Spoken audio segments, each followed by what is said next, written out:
આજરોજ સુલતાનપુર ગ્રામ પંચાયત અમારા સરપંચ શ્રી રમાબેન કાકુભાઈ વાછાણી તેમજ ઉપસરપંચ શ્રી નીરુભાઈ વૈષ્ણવ અને સુલતાનપુર ગામના આગેવાનો અને ગામના લોકો દ્વારા વોર્ડ નંબર 8 સુલતાનપુર ગ્રામ પંચાયત હસ્તક અને અમારા ધારાસભ્ય શ્રી ગીતાબા જયરાજસિંહ જાડેજા તેમજ ગણેશભાઈ અમને સતત માર્ગદર્શન અને જ્યાં જરૂર પડે ત્યાં ઊભા રહેતા હોય અને અમને આ રોડની ગ્રાન્ટ અમને 5 લાખ રૂપિયાની મંજૂર કરી આપેલ તાત્કાલિક।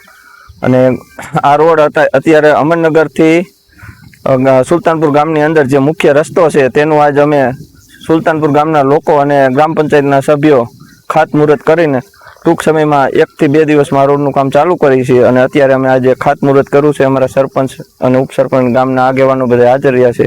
એ બદલ અમે ધારાસભ્ય શ્રીનો પણ ખૂબ ખૂબ આભાર માનીએ છીએ અને ગામના લોકોનો પણ ખૂબ ખૂબ આભાર માનીએ છીએ। અમને પૂરો સહકાર મળે છે ગામ તરફથી અને અમારી બોડી આવતા સમયમાં હજી આવા વિકાસના કામો કરશે એવી અમે ખાતરી આપી છે। જ્યાં પણ અટકતું હોય છે ત્યાં અમે અમારું ધ્યાન દોરશે આગેવાનો, એટલે અમે ગામના જે કામ અધૂરા છે એ પૂરા કરશું એવી અમે સુલતાનપુર ગ્રામ પંચાયત અને અમારી બોડી ખાતરી આપી છે।